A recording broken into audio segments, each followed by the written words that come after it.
Assalamualaikum warahmatullahi wabarakatuh. Jumpa lagi dengan channel kami Suryani Jagat. Di episode kali ini membawa kami menuju ke sebuah tempat di sebuah desa yang sangat jauh dari kota Blora,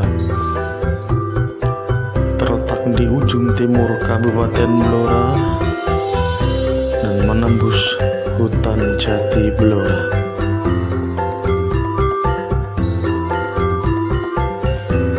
Perjalanan yang kami tempuh kurang lebih 30 menit membawa kami ke sebuah desa, yaitu Desa Janjang, Kecamatan Jikan, Kabupaten Blora, di mana di episode sebelumnya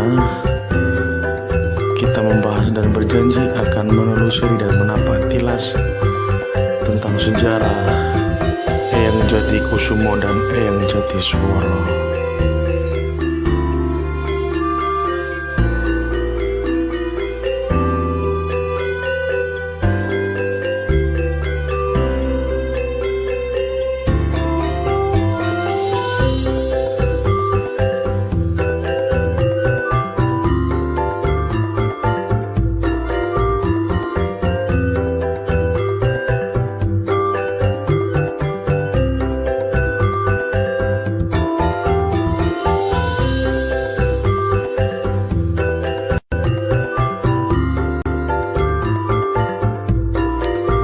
Perjalanan atau penelusuran kami lakukan siang hari hingga sore hari dikarenakan pada malam harinya kami sudah berangkat, namun di tengah perjalanan terjebak hujan yang sangat deras sehingga kami harus kembali pulang. Dan alhamdulillah keesokan harinya kita bisa berangkat.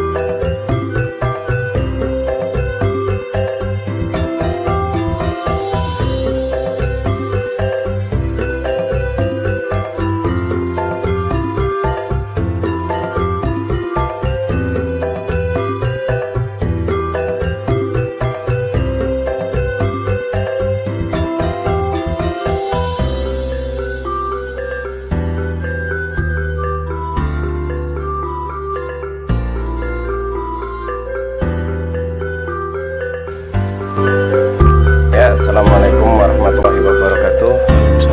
Ya, sedulur, dimana di sini kita telah sampai di Desa Janjang, tepatnya di pesarean Eyang Jati Kusumo dan Eyang Jati Kusworo. Dimana kita di sini kita menepati janji kita di video-video kita yang kemarin. Ya, ini gimana Kang Lintang? Ya, seperti rencana kita yang kemarin, pertama nanti kita menapak tilas, ziarah dan mencari narasumber ya, untuk bagaimana seluk-beluk ataupun sejarah secara singkat yang diketahui oleh warga sekitar Janjang sini tentang Eyang Jati Kusumo dan Eyang Jati Sworo. Dan semoga nanti kita mendapatkan restu untuk napak tilas, untuk berziarah dan mencari pelajaran tentunya yang tidak lupa. Oke, langsung saja Kang, kita menuju masuk. Ikuti kita.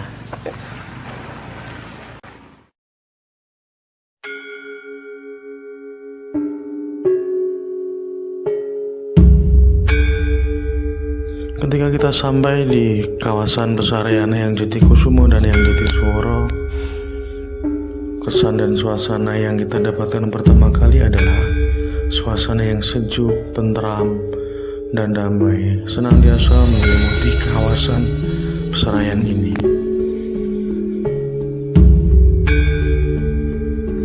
Ya, memang karena kawasan ini atau wilayah Desa Janjang ini termasuk dataran tinggi di Kabupaten Blora.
dan menjaga kehormatan beliau.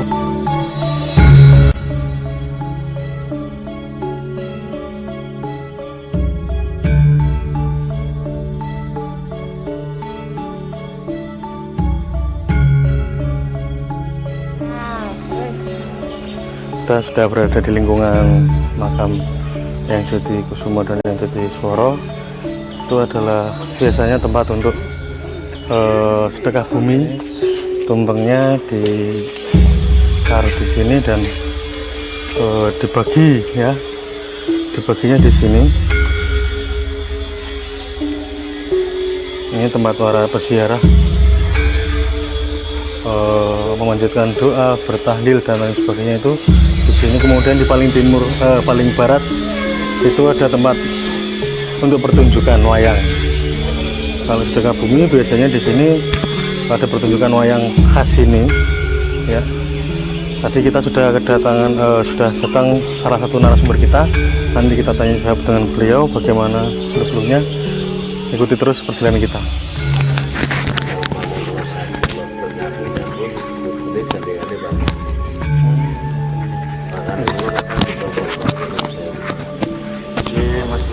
Ulah bersalah. Mana tuh? Ini kalau Bang Mudin kan gandengan. Bang Mudin itu kan sudah berapa puluh tahun. Nah, kalau kan lebih 8 tahunan. Bang Mudin lagi umur 8 tahun. Jadi sampulnya 20 tahun lagi. Nah, kantor jenengan, kalau umpama juga di panjang lebar kaitannya kalian ini, memang di saya sejarah juga tidak ada. Lah, mereka kaitannya kalian pun tradisi itu memang terutama lebih wagin itu pantangan pun gitu. Terus lebih wajib itu pantangan untuk yang ziarah. Nggih, Semua hal, semua. Jadi upami badhe buka pintu niki nggih nuwun sewu. Tradisi ini kan tradisi kados larangan. Dan mungkin kula terus buka suarane Mas Anjang itu sebetulnya ya Pak Lurah iki dan kerah kasarane ngoten nuwun sewu niki. Jadi kok proses mawon. Karena cerita anak Mbak Mudin ini letak menang sebenarnya gila nggih. Lalu sampun ini pun kok teleponnya Mas Prayit nama Nggih. gila itu Nah, jenengan nek penyelodo ngerti walaupun apa niku sejarah tapi nyata itu disilih Pak Iku. Tapi kan nuwun sewu ampun dibeto tapi upamane kuwatirnya no ilange. Nah, itu ngeten kasih so. Ada tim dari Purbakala. Itu kan rawuh mriki tiyang pigo. Itu ngeten. Upami enten tiyang beto ambek padang ayam. Utawi beleh lindung. Dengan kita ngerti kali-kali prologi. Sampean kok nggo pangan gitu, sampean kok nggo dia iki pripun, Bang? Iya ini ngeten. Sapi nelingmu kan loro kabeh. Dia itu mempunyai kebatinan dari rumah. Kula nggih mboten tahu sama sekali. Angger sapi nelingmu iki sampai mari ya saran enggak kena musibah, nah masalah loro wajar gitu. Pengen boleh pedus utawi ngepangan ayam teng pas mana teng pesanan jajan. Niku sampai detang duwe antar mawon. Nek teng buku niku nggih Indonesia ini secara naluri memang detang. Secara langsung. Monggo wampeng niku langsung ditanglet. Daleme nggih jeneng turun niku. Terus wawancara langsung Nggih, wawancara langsung ditulis, disejarahkan.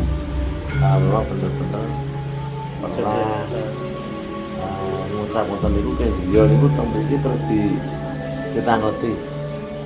Oh, ya. Ini ngoten ya, Pak. Makanya kalau upami kok mriki, yang mriki nggih. Seperti manganan. Bukan cuma mengedarkan manganan ngoten mawon. Bukan mengundang siapa tokoh agama, siapa tokoh masyarakat enggak. Memang kalau sudah beredar, pengen rene itu loh Mas, pengen rene. Saya pun nggih sami. Iya, jadi boten mengundang harus teko, bahasanya disampaikan enggak. Memang pemberitahuan dan apa beredar undangan itu nggak apa manganan. Itu mana tanggal sekian, bulan sekian, tahun sekian, gadis sekian. Iku tak share teng Facebook iki punan. Masih tua gak ngerti. Biasanya anak itu ngandani wong tua. Biasa nah makanya nek upami secara panjang lebar sing penak niku ketemu kali-kali pun kali dalu kita mriki Pak Udin. Nek dalu malah pun berangkat sedanten terang hujan niku akhirnya mboten siya. Jadi penak Mas dadi napa kula dasare kali cerita niku kula nyuwun anu. Nyuwun apa? Imbangan kali Bang. Memang dari masih bisa mengatakan kalau mungkin apa sejarah secara tertulisnya itu bukan ada. Kalau saking mireng saking kades jenengan selaku kades terus tokoh-tokoh masyarakat dan itu yang berkembang menika beliau yang di sini itu seperti apa, siapa dari mana gitu. Misalnya jenengan bisa mungkin memberikanlah kawasan ya alhamdulillah Cara dari mana? Itu kan pulau pengarang saking panjang dasare gak nggih upama kemantaran pulau kok ora duwe bukannya terus pulau itu silah betul sewu dan upama sepenting kan pulau uri-uri pulau rumah jadi tradisi ini nopo peninggalan nopo melakukan piye gini soalnya dia nggak menurut sama dia sing duwe hak kewajiban rumah muri-muri itu memang sing dadi lurah penjajah gandingannya Pak itu terutama itu yang kedua gini wau lagi kalih wagi itu pantangan itu ingkang dianjuraken niku sinten menapa kados sakniki ngeten niku sebenarnya kliwon legi kliwon paing pot paing pon nggih makanya kalau kadang-kadang ada kesulitan untuk jabar ini kan itu wow dasar dasar bukti dan nggih. nggih tapi ini kan pun peninggalan seperti legi wakil itu pun dari sonongan nenek moyang kan dan perjalanan ini pun ada cerita tapi ini untuk dari mana itu loh yang memang pastinya belum belum memahami nek aslinya ini memang arahnya arah dari sana dari selatan itu orang Lelono mau mencari tempat perbukitan yang tinggi jadi ini pengen dirikan, pengen topo dia pengen apa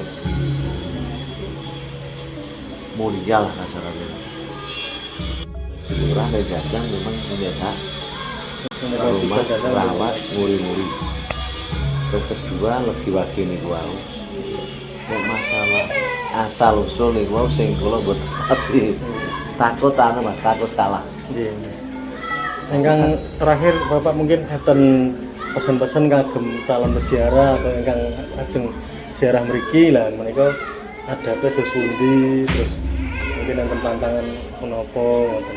Nggih niku. Kalau gamane sing menurut kejawen nggih. Nggih. memang nggih kula rangkum niku wau kaitan karo situasi pantangan. Sing dereng ngertos lho niku. Terus kedua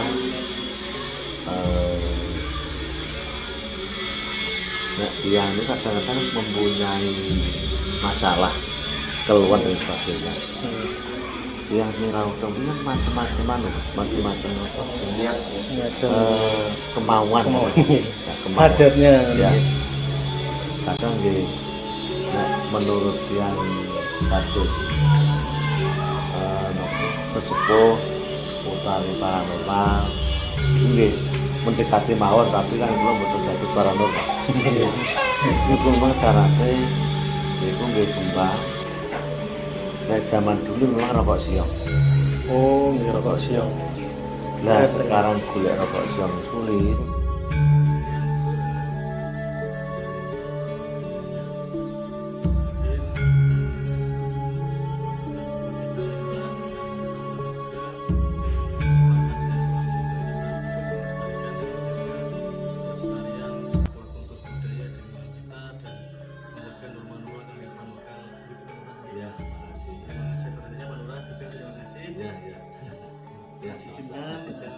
Berziarah dan belajar di Sarian yang Jati Kusuma dan yang Jati Suara.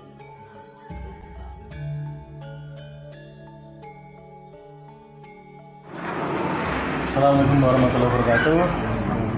Alhamdulillah Dulur, sekarang kita sudah bersama narasumber kedua kita, Mas Prayitno, selaku tokoh masyarakat Desa Janjang.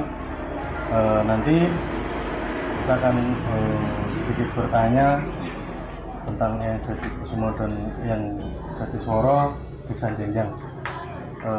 Terima kasih Mayit atas kesediaannya untuk kita wawancarai. Ya. Monggo mungkin jenengan bisa menuturkan siapakah beliau dan bagaimana beliau di pandangan masyarakat Janjang. Terima kasih. Sedikit kami sampaikan bahwa yang Jati Kusuma, yang Jati Suara ini beliaunya diakui tidak diakui di luaran sana dan masyarakat sini menganggap bahwa beliau ini memang wali atau utusan dari Allah yang tujuannya adalah mensiarkan agama Islam, walaupun pada masa itu mungkin tidak sebebas sekarang untuk menyiarkan agama Islam, karena di awal kedatangan di Jawa ini kan sebelum ada Islam, agama Hindu-Buddha, sehingga masih banyak tradisi yang kental di saat itu dan sampai sekarang.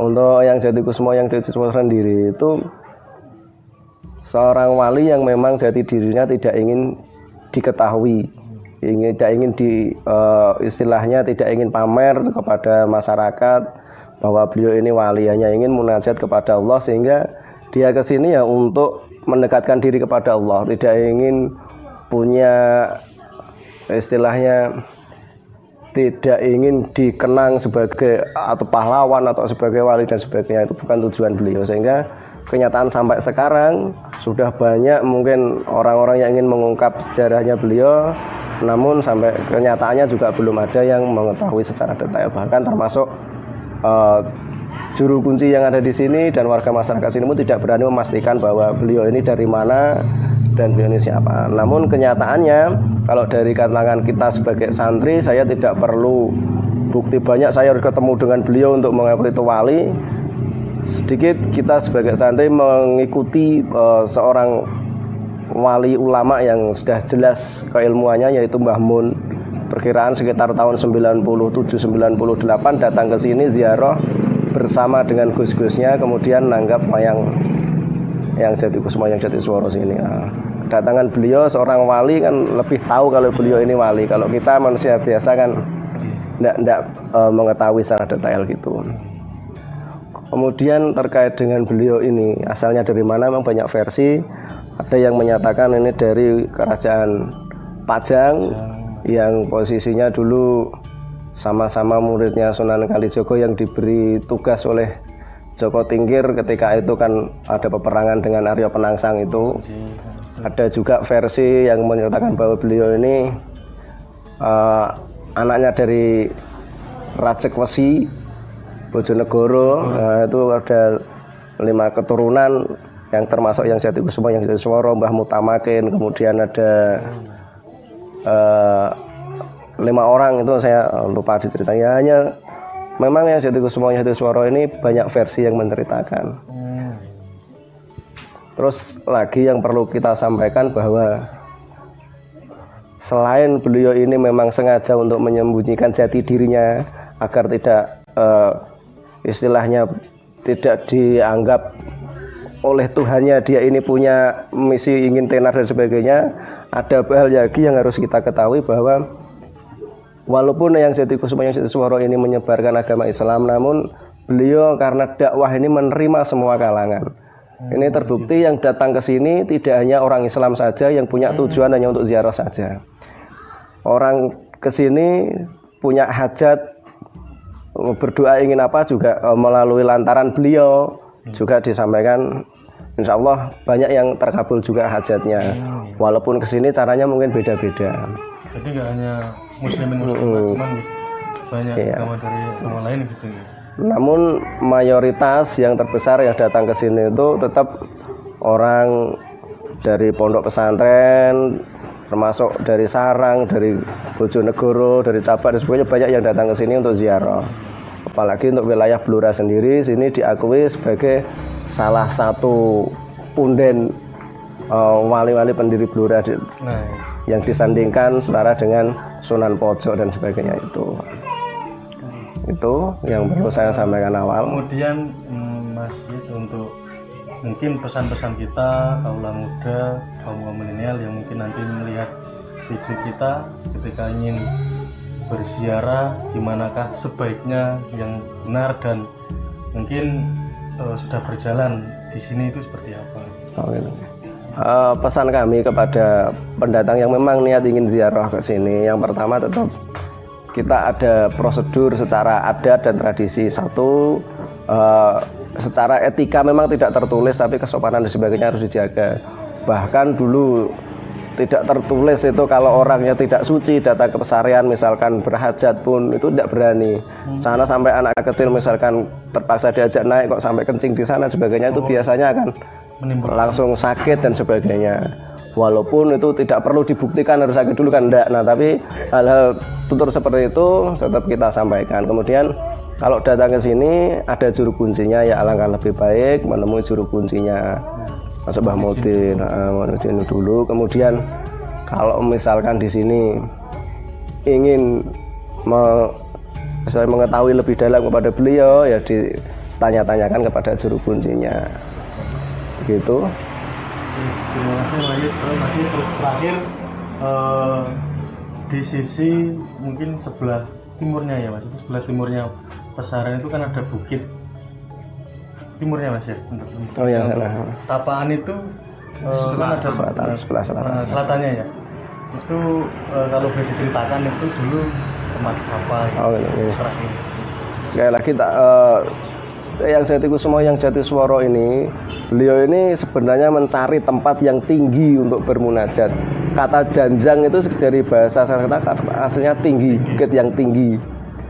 Beliau perjalanan mencari tempat yang tinggi untuk bermunajat kepada Allah, sehingga dengan berbagai tempat yang pernah disinggahi untuk bermunajat, pertapaan itulah yang tempat yang paling kuat.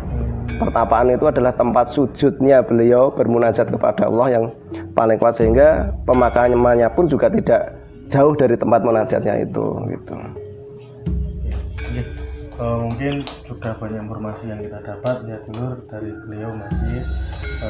Mungkin untuk penelusuran kita, untuk ziarah kita kali ini di Desa Janjang di Pesarian Jatikusumo yang Jatiswara cukup sekian. Dan terima kasih sekali lagi untuk Masjid atas kesediaannya memberikan wejangan, memberikan petuah untuk kita dan sedikit cerita tentang beliau. Akhirul kalam, wassalamualaikum warahmatullahi wabarakatuh. Dulur, dimana kita akan menelusuri atau kita akan menuju ke tempat tapaan Eyang Jatikusumo dan Eyang Jatikuswara. Ya, teman jangan lupa ikuti kami. Subscribe YouTube kami Suryani Jagat.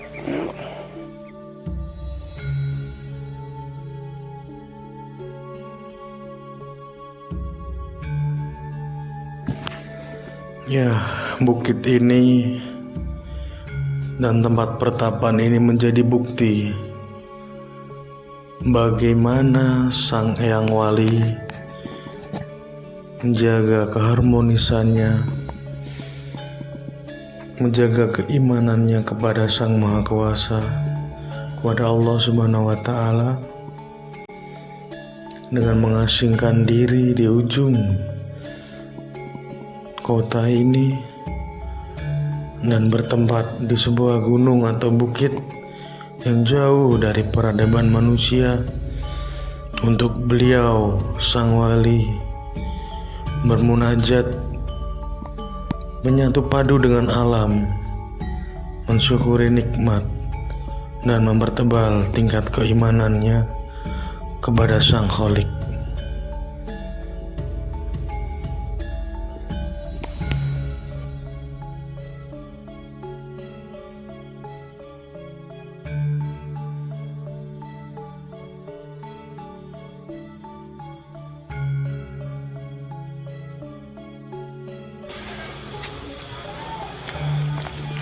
Ya dulur, kita sudah sampai di area tapaan Eyang Jatikusumo dan Eyang Jatikusworo, dan dimana kita akan melihat-lihat di sekitar-sekitarnya, atau kalau mungkin dibuka kita bisa lihat-lihat ke dalam. Mari ikuti.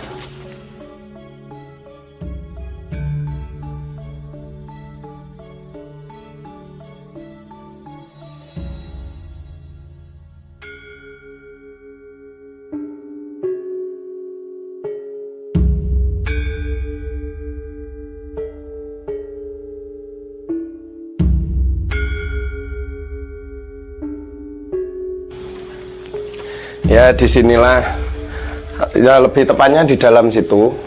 Mungkin kita tidak bisa masuk karena mungkin dikunci. Dan banyak cerita-cerita kalau di dalam itu ada tempat mungkin pasujudan atau mungkin tempat untuk memunajat kepada Allah ya. Dah, sekian. Assalamualaikum warahmatullahi wabarakatuh.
Memang benar adanya bahwa sejarah ataupun cerita dan dongeng tentang Eyang Jatikusumo dan Eyang Jatisworo tidak dapat dipastikan dari mana yang benar, dari sudut pandang mana yang benar, karena sampai sekarang belum ditemukan bukti autentik sejarah, tulisan, ataupun yang lain-lainnya, bukti-bukti lain yang menerangkan beliau siapa secara jelas. Hal ini menekankan kembali bahwa beliau memang tidak ingin diungkap keaslian atau siapakah sebenarnya beliau-beliau ini dan mengapa beliau memilih untuk mengasingkan diri jauh dari hiruk-pikuk kehidupan manusia. Semoga kita dapat belajar dari apa yang beliau lakukan, dari apa yang beliau gariskan, bahwa manusia ketika ingin mengharap cinta dan kasih yang sejati dari Tuhannya, harus benar-benar meninggalkan gemerlap dan kegelapan dunia.